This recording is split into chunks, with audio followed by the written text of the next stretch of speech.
Quant à Jésus, on va aussi parler de Jésus. Pour nous chrétiens, nous avons besoin de parler de lui et de l'impact qu'il a eu dans la vie, dans ce monde. En fait, on voit sur une croix dans la plupart des carrefours de ce pays. Je ne vais pas parler trop de lui, mais il y a aussi d'autres types de personnages historiques qui ont marqué l'histoire par leur vie, par leur mort. Il y a eu Hitler. Pour n'en citer qu'un, d'ailleurs pour l'anecdote, Hitler, en bavarois, ça veut dire charpentier. Il est en grande partie responsable de millions de morts, entre 50 et 85, d'après les estimations, 50 et 85 millions, ce qui représentait 2,5% de la population mondiale de l'époque. Donc sa mort, d'après les sources officielles, nous parle d'un suicide, et à travers cette mort, en fait, il a permis une paix mondiale. Tous ces hommes ont en commun une chose, en fait, c'est que par leur vie, par leur mort, ils ont influencé le monde de l'époque, mais aussi des générations qui suivent. Pourquoi ? Parce que peut-être l'œuvre initiée par ces personnes mortes, en fait, ont continué par les disciples ou par sa disparition, ou par la disparition ou la disparition de ces personnes, ou plutôt à l'inverse, ils ont posé. Qu'est-ce que j'écris ? Ou ça disparaît, à l'inverse, a stoppé son œuvre. Voilà, pour le cas d'Hitler, par exemple. Donc nous allons nous intéresser aujourd'hui à une mort en particulier, celle de Jésus-Christ de Nazareth, et on va en faire son autopsie. Alors pourquoi cette mort peut changer et a changé ma vie et celle du monde ? Pour beaucoup de contemporains, Jésus n'est qu'un simple homme qui a l'air sympa et qui a fait des trucs cool. Mais pour nous qui sommes présents ici dans ce lieu de culte, Jésus est une personne particulière. Jésus est le Fils de Dieu qui a révolutionné le passé, bouleversé le présent et transcendé l'avenir. Il nous promet que si nous voulons lui faire confiance et croire en ses paroles, il va aussi changer notre vie à tous. Juste quelques textes bibliques pour confirmer cela. Dans 2 Corinthiens 5 au verset 17, il est écrit « Si quelqu'un est en Christ, il est une nouvelle créature, les choses anciennes sont passées, voici toutes choses sont devenues nouvelles. » C'est le verset de mon baptême, donc comprenez que je le partage. Et il y en a un autre aussi dans Jean, donc l'évangile de Jean. Il a écrit « Quand il eut goûté le vinaigre, Jésus dit « Tout est accompli ». Il pencha la tête et rendit l'esprit. Donc à travers cette phrase de Jésus, il nous fait comprendre qu'il y a une révolution qui s'est passée à travers ce qu'il a fait et à ce moment précis de la croix. Donc à travers ces quelques textes, nous nous sommes rendus compte que la vie et la mort de cet homme que l'on appelle Jésus méritent une attention particulière. Alors, vous vous rappelez peut-être de ma question initiale, pour connaître quelqu'un, il faut voir peut-être ce qu'il a fait. Et connais-tu vraiment Jésus-Christ ? Connais-tu Jésus-Christ ? Connais-tu vraiment Jésus-Christ ? C'est la question que j'ai envie de nous poser. Et peut-être pour connaître Jésus-Christ, on va peut-être voir ce qu'il a fait ou ce qu'il a enduré. Donc le titre de la méditation d'aujourd'hui, c'est Autopsie d'un meurtre. Autopsie d'un meurtre. Ce titre contient deux termes, autopsie et meurtre. Pour l'autopsie, c'est l'examen médical des cadavres. Le terme vient du grec autopsia. L'autopsie médico-légale est un examen obligatoire, mis en œuvre dans un cadre judiciaire, à la demande d'un juge d'instruction ou du procureur qui permet un ou plusieurs spécialistes de médecine légale pour une série d'examens, recherchant la cause d'un mort a priori considéré comme suspect. Donc là, on a un tableau de Rembrandt qui nous montre un type d'autopsie. Pour le meurtre, en fait, sa définition est homicide volontaire avec intention de causer la mort. Donc, dans le cadre de cette méditation, nous avons reçu un mandat. Donc, si on prononce ces définitions d'autopsie et de meurtre, donc nous avons reçu un mandat pour faire d'un juge d'instruction pour faire des recherches afin de découvrir la raison de la mort de quelqu'un qui a été tué par une ou des personnes qui avaient l'intention de tuer cette personne, vu que c'était avec préméditation. Donc, nous allons nous mettre aujourd'hui dans la peau d'un enquêteur et essayer d'analyser un meurtre afin de trouver le ou les coupables. Pour ce fait, nous aurons besoin d'être méthodologiques et nous aurons besoin de deux éléments pour cela, mettre des gants et avoir un scalpel. Donc les gants, ça va être la consécration et le scalpel, le Saint-Esprit. Donc permettez-moi que je fasse une prière pour introduire ce moment. Notre Dieu, notre Père, nous allons parler de Jésus-Christ et c'est un sujet sensible, Seigneur, et te prions vraiment que tu conduises toutes choses, que je m'efface totalement pour te laisser la place et que tu puisses toucher nos cœurs ce matin pour que Jésus-Christ ne soit pas juste un simple homme attaché sur un croix dans la plupart des carrefours de notre région, mais que ce soit quelqu'un qui vit dans notre cœur. Dirige-moi à ta gloire, nous t'en prions, au nom de Jésus. Amen. Donc, à travers ce message, en fait, j'ai voulu retranscrire ce qui s'est passé il y a 2000 ans. Donc, je vais parler de faits, de choses peut-être sensibles qui ont peut-être touché quelques personnes. J'essaie d'être pas trop choqué, mais je vais parler de comment ce qu'a pu vivre Jésus. Donc, excusez-moi si je peux choquer peut-être les enfants sur certaines images. Donc, les faits, ce sont un homme mort qui s'appelle Jésus, dit de Nazareth. Il est âgé de 33 ans. Sa nationalité est juive. Sa profession, charpentier. La cause, problème de la mort, en fait, c'est crucifixion. Et les témoins oculaires sont Matthieu, Marc, Jean et des centaines d'anonymes. Je vous lirai le rapport de l'enquête qui a été faite de ce meurtre. Je ne lirai que le rapport des auditions, mais ils sont encore accessibles, ces auditions, dans le livre qu'on appelle la Bible, en fait, si vous voulez prolonger un petit peu l'enquête. Donc le soir précédant sa mort, c'est-à-dire le jeudi 3 avril en 33, Jésus prit un repas spécial avec ses disciples qu'il appelle la Sainte Seine. Durant la soirée, la victime semblait différente, comme si elle savait ce qu'il allait lui arriver. Un de ses disciples, nommé Judas Iscariote, sortit précipitamment du repas suite à un échange tendu avec Jésus. À la fin du repas, Jésus s'en alla avec 3 de ses disciples, Pierre, Jacques et Jean, vers un lieu s'appelant Gethsémane. Jésus demanda à ses disciples de prier pour la situation, tandis qu'il s'éloignait d'eux de quelques mètres. Malgré la distance, les disciples ont pu entendre ce qui se passait. Ils ont entendu Jésus demander à Dieu d'éloigner une couple qui ne voulait pas boire. Jean, quant à lui, a vu Jésus transpirer des gouttes de sang et semblait terriblement angoissé. Plus tard dans la nuit, une troupe de soldats emmenée par Judas Iscariote vient se saisir de Jésus.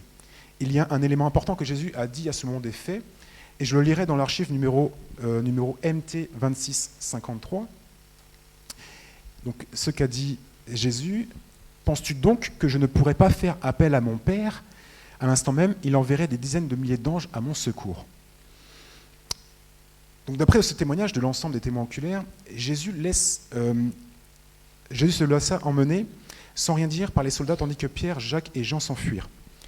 Donc, ce qu'a dit Jésus à travers ce verset, Jésus à tout moment, en fait, pouvait arrêter ce qu'il se passait. C'est un fait très important. La même nuit, la victime fut auditionnée par quelques responsables juifs. Nous avons le récit de ces faits, des faits grâce au témoignage de Pierre qui a suivi son maître de loin. D'après Pierre, ce procès était un véritable scandale, avec des faux témoignages, des paroles méprisantes, une manipulation de la vérité. Toujours d'après Pierre, les chefs juifs voulaient simplement tuer la victime. L'élément déclencheur durant le réquisitoire est retranscrit dans les articles référencés MC 1462. Et Jésus lui répondit: « Oui, je le suis, et vous verrez le Fils de l'homme siéger à la droite du Tout-Puissant et venir en gloire avec les nuées du ciel. » Suite aux propos de Jésus, les chefs juifs déchirèrent leurs vêtements, ils étaient hors d'eux-mêmes. Les sévices infligés à la victime commencèrent. Crachats, injures, gifles, coups de poing. Les responsables juifs emmenèrent Jésus auprès de Pilate, qui était celui qui gouvernait la région de Judée. Ce responsable romain, donc Pilate, demanda une audition des différentes parties, accusation et défense. D'un côté, les chefs juifs demandaient à Pilate de crucifier Jésus, et de l'autre, nous avons Jésus qui reste silencieux. Pilate, lui, voulut relâcher, Donc Pilate se lava les mains et accepta leur demande après avoir fouetté la victime. Donc après la flagellation, les soldats romains mirent une couronne d'épines sur la tête de Jésus, le frappèrent, le crachèrent dessus et le chargèrent de sa croix. La foule et Jésus sortirent de Jérusalem pour se diriger vers le lieu de la crucifixion, Golgotha. Sur le chemin, Jésus semblait fatigué. Il avait du mal à porter sa croix. Un homme l'aida. Sur le lieu de la crucifixion, les soldats romains mirent Jésus sur la croix, nu à l'aide de clous, entre deux malfaiteurs. L'ambiance était pesante et étrange. Entre les ricanements et les pleurs, plusieurs témoignèrent que le soleil s'obscurcit en plein milieu de l'après-midi. L'ensemble des témoins oculaires ont ressenti cette atmosphère ténébreuse d'après certains. Le supplice dura environ 6 heures, et au plus sombre de la journée, Jésus cria et baissait la tête. Il y eut des tremblements de terre, des cris, des pleurs, et puis le silence. Les Juifs pressèrent les Romains pour mettre un terme à la crucifixion. Les soldats prirent alors une barre et vinrent briser les jambes des 2 brigands qui étaient à côté de Jésus. Arrivés auprès de Jésus, les soldats ont remarqué qu'il était mort. Et pour s'en assurer, ils prirent une lance et lui transpercèrent le côté. Il sortit aussitôt du sang et de l'eau. Un des témoins laissera cette parole qui est retranscrite dans l'archive JN 1935. Il est dit « Celui qui rapporta ces faits les a vus de ses propres yeux, et son témoignage est vrai. Il sait parfaitement qu'il dit la vérité, pour que vous aussi vous croyiez. » La lecture de ce rapport d'audition me fait froid dans le dos. J'ose croire que vous aussi. Je vais vous partager mon analyse du rapport de l'enquête. La victime a commencé son agonie dès le jeudi soir, à Gethsémani, et se termina le lendemain soir, ce qui représente une amplitude d'environ 24 heures, sans dormir. Nous allons avoir besoin de faire l'autopsie du corps pour comprendre les causes du décès. Donc sur ses pieds, lacération multiple. Sous la plante des pieds, il y a un trou traversant le pied droit et gauche. Sur ses jambes, multiples contusions sur mollets et cuisses, ainsi que plusieurs morceaux de chair arrachés. Sur le torse, blessure profonde d'une largeur de 10 cm au niveau de la cage thoracique. Sur son dos, multiples morceaux de peau arrachés et blessures sur différents organes internes. Sur ses mains, trous traversant au niveau du poignet. Sur sa tête, lèvres fendues, nez cassé, visage tuméfié et de multiples trous autour du crâne. Nous allons maintenant analyser les différents éléments qui ont été responsables de ces différentes blessures. Donc nous avons les clous. Donc d'après des recherches archéologiques, les Romains, cela a montré en fait que les Romains utilisaient des clous en fer d'une quinzaine de centimètres. Ils servaient à maintenir la victime attachée au bois et étaient plantés dans le bois. Dans les poignets pour avoir un endroit solide pour maintenir le corps suspendu. Différents nerfs passaient à l'endroit où le clou est planté, dont celui du canal carpien. Pour ceux qui ont déjà eu ce genre de pathologie, on peut comprendre que les douleurs ont dû être intenses. Et que chaque mouvement que Jésus devait avoir devait être un supplice. Le flagrum, donc c'est le fouet qui servait à flageller. Le condamné était attaché à une colonne ou à tout autre point situé en hauteur, les mains au-dessus de la tête. On ne trouvait donc pas en principe de traces de fouet sur les bras et les avant-bras. Il devait subir 40 coups moins 1. Le flagrum était constitué de lanières de cuir tressées avec des boules de métal et des morceaux d'eau pointus tissés ou entrelacés dans les tresses. Les boules ajoutaient du poids au fouet, provoquant de profondes contusions lorsque la victime était frappée. Donc c'était généralement sur le dos. Donc là on a une image de notre dos. Et au fur et à mesure que les coups étaient portés, les coupures étaient si graves que les muscles du squelette, les veines sous-jacentes et les tendons, les intestins, même des victimes étaient explosés. Ces coups étaient si violents que parfois les victimes ne survivaient pas et ne pouvaient même pas atteindre la crucifixion. Le pilum, c'est la lance par laquelle le soldat romain a transpercé le côté de Jésus. C'est un type de javelot lourd utilisé par des légions romaines. Son poids était d'environ d'1 kg, était en fer, en bois et en plomb. La force d'impact du pilum lui permettait de traverser une planche de bois d'environ 3 cm. Donc il y a aussi la couronne d'épines. Pour cela, nous avons peu de sources archéologiques, mais vu que ce n'est pas un objet utilisé par les Romains, donc je ne vais pas m'étaler plus sur ce sujet. Nous allons maintenant analyser l'objet qui est probable de la mort de Jésus-Christ, notre victime, donc qui est la croix. Le mot crucifixion vient du mot latin crucifixio, qui signifie fixer sur une croix. L'historien juif Flavius Joseph, qui assistait à des nombreuses crucifixions lors du siège de Rome à Jérusalem, le siège de Tibus à Rome en 70, l'a qualifié de mort la plus misérable. En raison de la longue souffrance et de la manière horrible de l'exécution, les Romains la considéraient comme la sanction suprême. La croix romaine était en bois, généralement avec un tuteur vertical et une traverse horizontale près du sommet. Donc nous avons différents types de croix, en I, en T, en X ou en petit t. Donc généralement c'est le petit t qu'on représente Jésus dessus, avec un écriteau dessus. Les planches de bois étaient généralement fixées au montant vertical comme un repose-pied ou un siège qui permettait à la victime de se reposer et de reprendre son souffle. Parce qu'on imagine que maintenu sur une croix, la respiration était difficile. Donc il y avait des fois un repose-pied pour que la victime pouvait se dégager pour respirer, qui prolongeait ainsi la souffrance et retardait ainsi la mort. Sans soutien, la victime pendait entièrement à ses poignets percés, ce qui restreignait considérablement la respiration et la circulation. Ce moyen de mise à mort atroce conduisait à l'épuisement, à la suffocation, à la mort cérébrale et à l'insuffisance cardiaque. Parfois, les Romains montraient de la pitié en brisant les jambes des crucifiés, entraînant ainsi une mort rapide parce qu'ils ne pouvaient plus respirer. Pour dissuader de la criminalité, des crucifixions étaient menées dans des lieux très publics. Les accusations criminelles étaient portées sur la croix au-dessus de la tête de la victime. On peut se rappeler de l'écriteau de Pilate qui a mis sur la croix, donc Jésus, roi des Juifs. Pour le rapport de l'enquête, nous allons examiner les causes du décès. Ayant maintenant réussi à dresser un tableau global en fait, du chemin du calvaire de notre victime, nous pouvons ainsi émettre plusieurs hypothèses dans cette mort. La victime serait morte d'épuisement. Après un supplice de 24 heures, comme je vous l'ai dit, qui a commencé le jeudi soir, l'hypothèse d'un épuisement est plausible. La victime aussi serait morte d'asphyxie. La victime serait morte d'asphyxie n'ayant plus de force pour se maintenir droit. Jésus aurait pu ainsi se lâcher et mourir par asphyxie et entraîner la suffocation. La victime serait morte aussi où à travers cette image, en fait, on voit la cage thoracique qui est comprimée et empêchant ainsi la victime de respirer. Donc la victime devait se coucher sur ses jambes pour ainsi libérer sa cage thoracique et ainsi prendre une respiration. Donc la victime serait morte aussi d'un arrêt cardiaque. Après que le corps se soit vidé de son sang, le cœur s'arrête. Donc les personnes flagellées, en plus, nous avons le récit que Jésus était flagellé juste avant. Donc nous pouvons, en fait, ces personnes-là subissaient un choc hypovolémique, donc un terme qui fait référence à un faible volume sanguin, vu qu'ils perdaient beaucoup de sang. En d'autres termes, voilà, la personne avait perdu tellement de sang qu'il était en état de choc. Les conséquences de ce choc sont les suivants. Donc le cœur s'emballe parce qu'il n'arrive plus à pomper de sang et il s'arrête.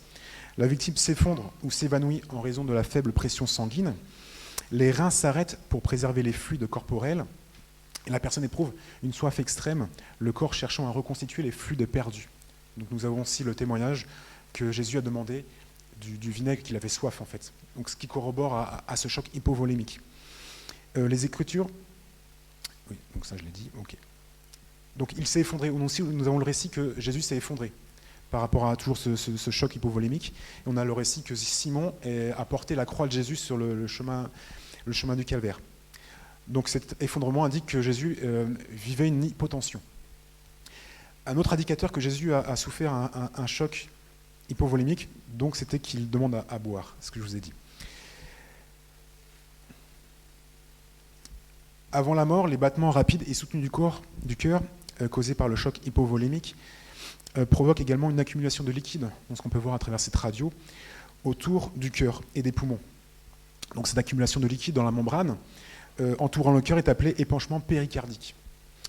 Donc on a, à travers cette illustration, le rappel de ce qui s'est passé lorsque le soldat romain a transpercé le côté de Jésus, de l'eau et du sang sont sortis.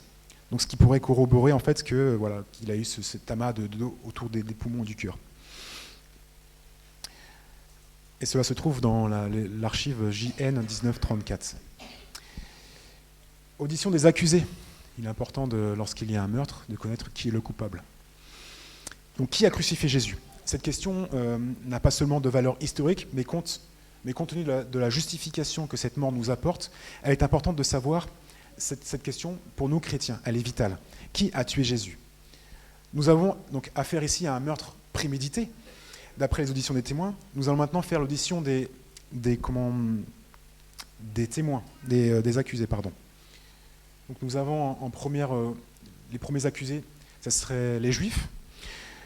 Donc un article du Point dit « Faut-il se contenter de la thèse de l'historien toujours juif Flavius Joseph, pour qui les responsables sont les premiers d'entre nous, c'est-à-dire les autorités juives ?» Très vite, les premières communautés chrétiennes ont mis en cause la responsabilité des Judéens, puis du peuple juif en son entier. Nous avons le récit des auditions de témoignages que la foule criait « Crucifie-le ». Un article de 20 minutes donc, à cette question, qui étaient précisément les accusateurs du Christ, Benoît XVI répond que l'évangéliste Jean note les Juifs. Mais le pape estime que cette réponse n'indique en aucune manière le peuple d'Israël comme thème, mais a une signification précise et rigoureusement limitée à l'aristocratie du temple de l'époque. Et qu'elle a encore un moins un caractère raciste. Donc, en d'autres termes, les coupables seraient juste les responsables juifs de l'époque. Au XIe siècle, les Turcs Seldjoukides ont envahi Jérusalem et ont persécuté les chrétiens. En réponse à cette persécution, les chrétiens catholiques d'Occident ont envoyé des croisades pour libérer la ville. Et en chemin, ces chrétiens tuent des communautés juives qui, pour eux, en fait, les accusent de déicide. Déicide, ça veut dire qu'ils ont tué un dieu. Ils ont tué Jésus qui est Dieu. Donc si nous définissons les Juifs comme coupables, le risque est de tomber, comme beaucoup l'ont fait, comme beaucoup de chrétiens auparavant, dans de l'antisémitisme. Et est-ce que c'est ce que Dieu voudrait ? Je vous laisse à chacun de méditer sur cette question. Donc, nous avons d'autres accusés que nous pourrions mettre au barreau, donc les musulmans. Nous avons vraiment tué Jésus-Christ, qu'il est écrit dans le Coran, donc c'est une sourate. Nous avons vraiment tué Jésus-Christ, fils de Marie, le messager d'Allah. Alors, ils ne l'ont ni tué ni crucifié, mais ce n'était qu'un faux semblant. Et ceux qui ont discuté sur son sujet sont vraiment dans l'incertitude. Ils n'en ont aucune connaissance certaine. Ils ne font que suivre des conjonctures et ils ne l'ont certainement pas tué, mais Allah l'a élevé et il est puissant et sage. Donc du coup, ce texte nous dit qu'en fait, il n'y a pas eu de meurtre, Jésus n'est pas mort, donc pas de meurtre, pas de coupable, et on peut retirer définitivement les musulmans. On peut dire aussi peut-être les Romains qui seraient coupables dans ce meurtre de Jésus. Donc les Romains auraient une part de responsabilité car les Juifs n'avaient pas de droit de mettre quelqu'un à mort. D'après les archives que nous avons, ils ont demandé à Pilate de crucifier Jésus. Donc, et de plus, la crucifixion n'était pas un objet de mort un moyen de mort par lequel les Juifs utilisaient. Eux, ils utilisaient la lapidation, le bûcher ou la pendaison. La crucifixion était un supplice spécifiquement romain. Donc ce sont des soldats romains qui ont cloué Jésus sur la croix. C'est un soldat romain qui lui a percé le côté. Ce sont des soldats romains qui ont tiré au sort ses vêtements. Et c'est un centurion romain qui a dirigé l'exécution. Mais sont-ils les seuls responsables ? Sont-ils vraiment les seuls responsables de la mort de Jésus ? Est-ce que ce sont les Romains ? Nous avons aussi un autre accusé qui pourrait être Pilate. Pilate serait aussi responsable, lui le gouverneur romain qui avait l'autorité dans la région judéenne à cette époque-là, qui avait la décision suprême. Il se lave même les mains, on le voit dans les archives, pour se déclarer innocent dans cette affaire. Mais en fait c'est surtout un symbole de lâcheté. Nous pouvons aussi mettre en cause les disciples. Que dire de Judas qui a trahi Jésus ? Ou de Pierre qui renie son maître et des apôtres qui s'enfuient ? Ont-ils une part de responsabilité ?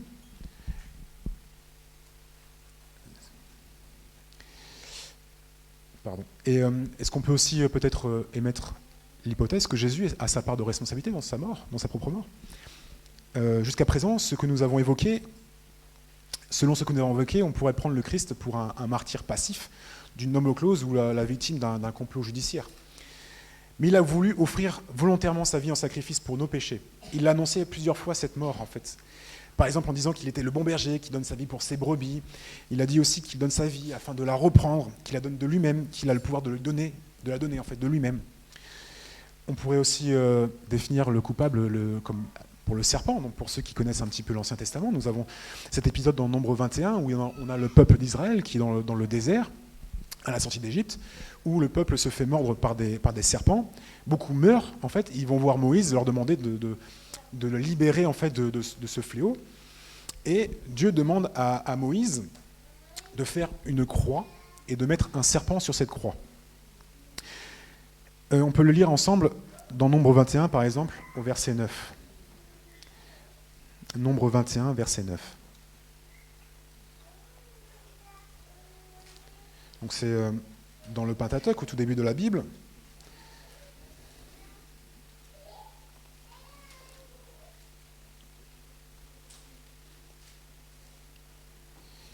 Donc Moïse fit un serpent de bronze et le plaça sur la perche, donc sur le bois. Et si quelqu'un avait été mordu par un serpent et regardait le serpent de bronze, il conservait la vie. Moi, je ne peux même pas m'empêcher de faire ce parallèle avec Jésus. Ce texte est très important. Alors si vous vous rappelez bien, en fait, que c'est le serpent qui a demandé à Ève de manger le fruit. Et ainsi, le péché s'est introduit sur terre. Comprenons bien que le responsable de la mort peut être le péché, par exemple. Le péché qui est le symbole de ce serpent. Car le serpent est aussi symbole du péché. C'est à cause des péchés que Jésus fut mis sur une croix et qu'il apporta la guérison à tous ceux qui ont mordu, tous ceux qui, mordus par le serpent, qui regardent à cette perche, regardent à la croix et sont ainsi délivrés et guéris du péché. Comme conclusion de ces études, de ce partage que je vous fais, nous pouvons admettre alors que le monde entier a eu sa part de responsabilité dans la mort de Jésus. Nous les premiers. Car en fait, ce sont les péchés de tous les hommes. Parce qu'il y a un texte qui nous dit dans Romains 3, verset 23, que tous sont péchés et sont privés de la gloire de Dieu, qui ont rendu la mort de Jésus ainsi nécessaire. Donc nous tous. Chacun suivait sa propre voie et l'Éternel a fait retomber sur lui l'iniquité de tous. Donc là, c'est un passage qui se trouve dans Ésaïe, où on fait référence à Jésus, où on dit que tous les péchés sont retombés sur Jésus. Nous avons un chrétien qui a fait un songe un jour. Il se trouvait présent au moment, il a fait un rêve, il se trouvait présent au moment de la flagellation de Jésus. Il saisit un des Romains pour arrêter de frapper Jésus, son sauveur. Il saisit ce Romain et à sa stupeur, en fait, il se rend compte que ce Romain qui se retourne devant lui, en fait, c'est lui-même. Il voit son visage à travers le visage du Romain. Ce fut pour lui comme une révélation de sa culpabilité dans le sacrifice du Christ. Chacun doit savoir que si vil que soit un homme, ses péchés ont été portés par Christ et que le salut est pour lui. À la seule condition, bien sûr, qu'il se repente et qu'il croit que Jésus est mort pour lui, à sa place, et ainsi qu'il lui offre son pardon et la vie éternelle. Alors sachons que nous sommes coupables, nous aussi, de la mort de Jésus, mais sachons aussi que par la grâce de l'Éternel, son sacrifice nous sauve au moment où nous croyons à Christ comme notre Sauveur et Seigneur. Donc voici une conclusion qui a été faite par un pasteur que j'ai retrouvé sur Internet. Je ne partage pas totalement cette conclusion. Je vais vous faire du coup une deuxième conclusion. Bien sûr, cette conclusion de ce pasteur est une exhortation, un encouragement, un appel à lever les yeux vers Dieu, qui est notre Sauveur en fait. Mais je trouve cette conclusion culpabilisante, disant que nous sommes tous responsables de la mort de Jésus. Nos sensibilités à tous sont différentes. Et des personnes qui vont peut-être se retrouver dans un sentiment de culpabilité constant, en fait, se dire mais c'est ma faute que Jésus est mort, dans une sorte d'autoflagellation, me dire c'est moi, c'est ma faute, et rester ainsi dans ce sentiment de culpabilité. J'ai bien envie de vous proposer du coup une autre conclusion sur le véritable coupable de la mort de Jésus. Le seul unique pour moi responsable de la mort de Jésus, le prince de paix, Dieu avec nous, le pacificateur, le roi des rois, le seigneur des seigneurs, le seul unique responsable en fait c'est l'amour. L'amour de Dieu pour toi, pour moi. Rappelez-vous aussi de l'audition de la victime Jésus. Il nous a rapporté qu'il a offert sa vie librement, qu'il a offert volontairement pour ses brebis, afin qu'elles aient la vie. Il a le pouvoir de la donner et aussi de la reprendre. Donc Jésus l'a offert volontairement. Nous avons cette assurance, cette certitude. Donc par amour pour toi et pour moi, la question c'est pourquoi Jésus a fait cela en fait. La réponse c'est par amour pour toi et pour moi. Cet amour si fort et si tendre que Jésus a eu pour nous, en fait, l'a poussé à mourir pour que tu vives et que je vive. Qu'est-ce qui te pousse à offrir des fleurs à ta femme, à préparer un bon petit plat à ton mari, à emmener ton enfant au parc, en fait? Ce n'est pas l'amour. Eh bien, notre Père a eu le cœur déchiré de savoir que nous avons fait le choix de nous séparer de lui, à travers le péché. Et j'imagine qu'il y a peut-être eu un comité dans le ciel, où le Père, le Créateur était là, il a réuni Jésus-Christ, il a réuni la parole, il a réuni peut-être le Saint-Esprit. Il a dit, bon, qu'est-ce qu'on peut faire pour sauver les êtres humains qui se sont détournés de nous? Et bien Jésus, là, il s'avance, il dit, moi j'accepte de venir.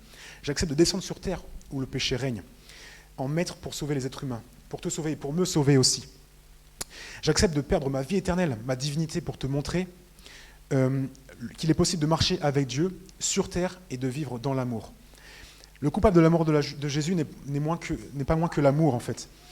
L'amour de Dieu doit être notre sujet de contemplation quotidien. L'amour de Dieu doit être une source d'inspiration pour notre vie. L'amour de Dieu doit être notre carburant, ce qui nous fait marcher au quotidien, dans ma relation avec Dieu et dans ma relation avec les autres. Et particulièrement avec mes frères et sœurs dans la foi. Je pense que Dieu souffre en fait de nous voir nous déchirer pour des peccadilles, comme nous dit la Bible, pour des enfantillages. Jésus nous dit en fait, en cet instant, regarde mes mains, regarde ce que j'ai pu vivre, par amour pour toi. Pourquoi tu ne prends pas plus soin des autres? Pourquoi tu ne prends pas soin de ta famille, de tes amis, des frères et sœurs?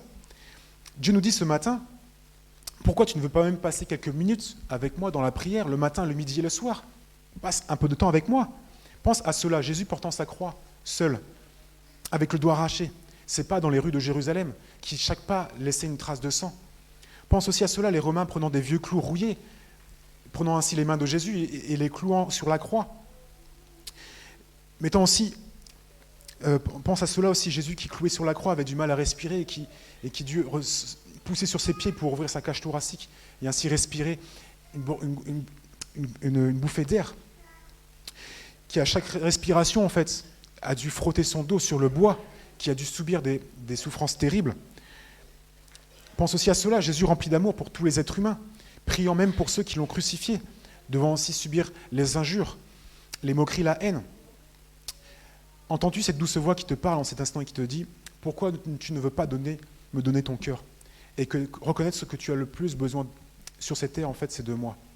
Nous aurons un chant spécial ce matin qui va nous parler aussi de ce que Jésus a pu vivre. Je vous laisse écouter ce chant qui va être interprété par Samantha.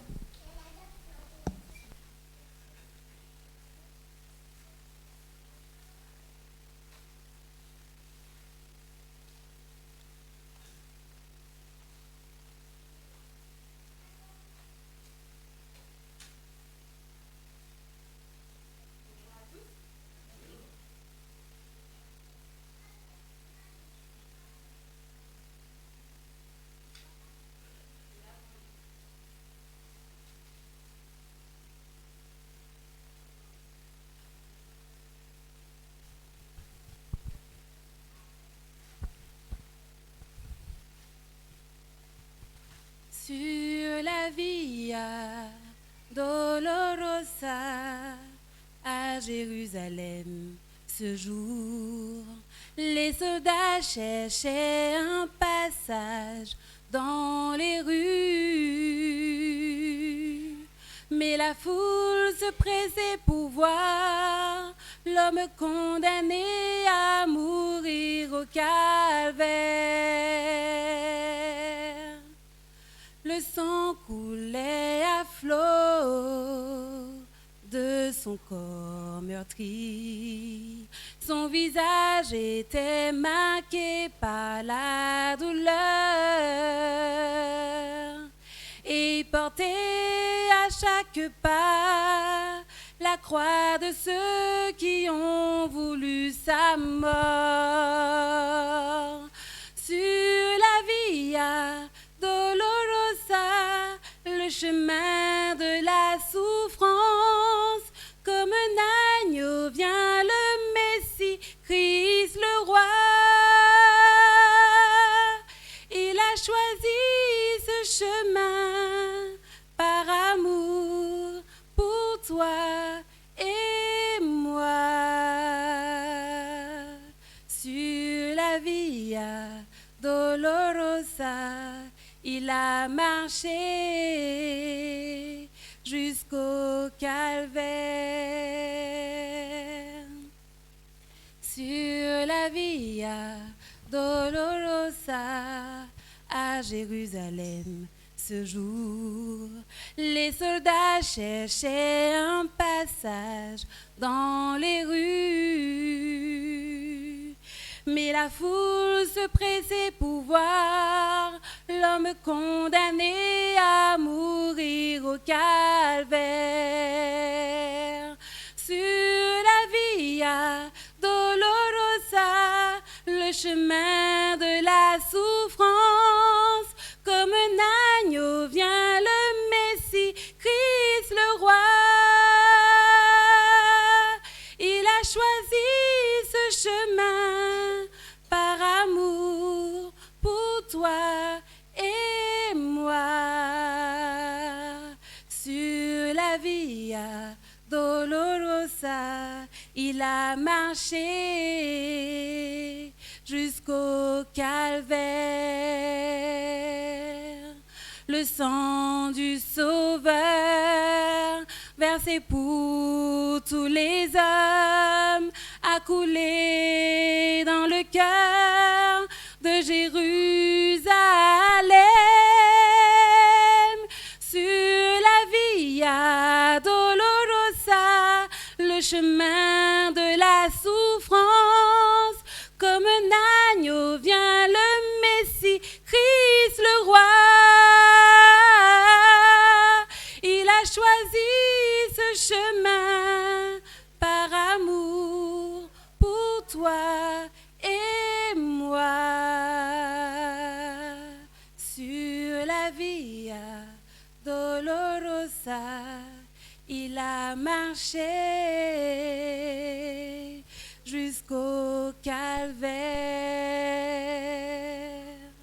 Amen.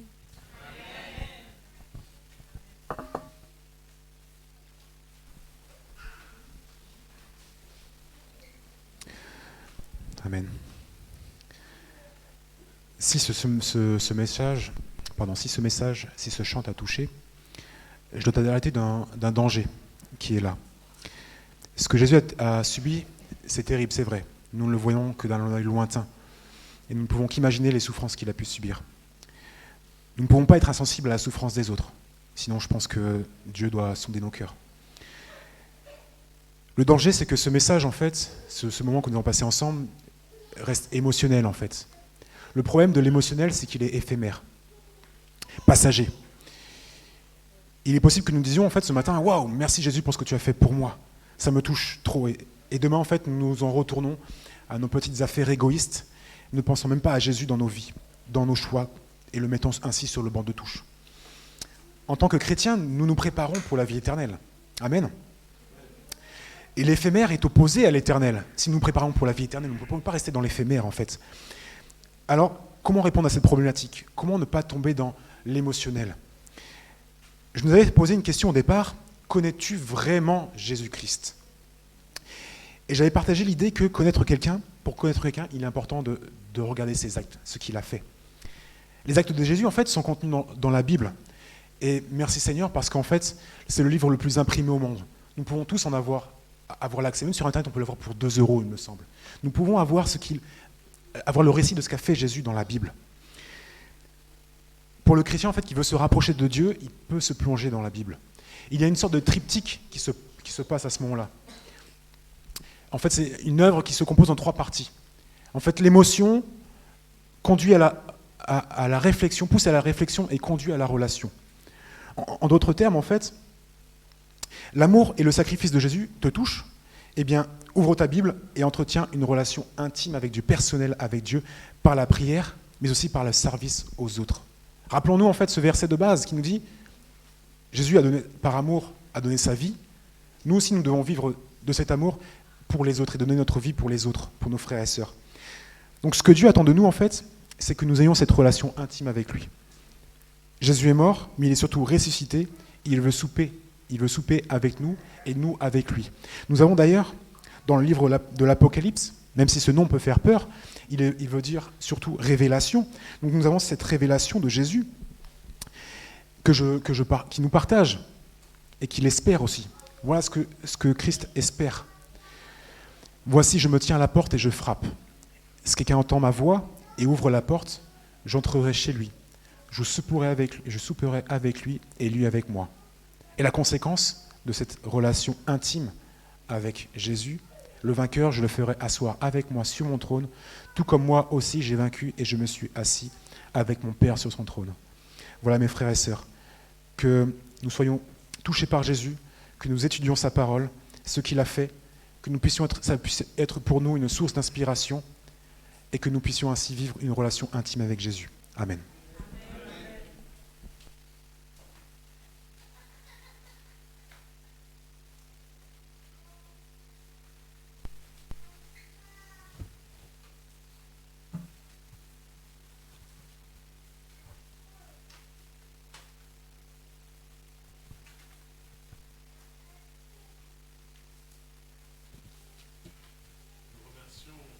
Nous remercions notre frère Aurélien pour cette méditation qui nous donne à réfléchir sur le sacrifice, mais aussi sur l'amour de Dieu.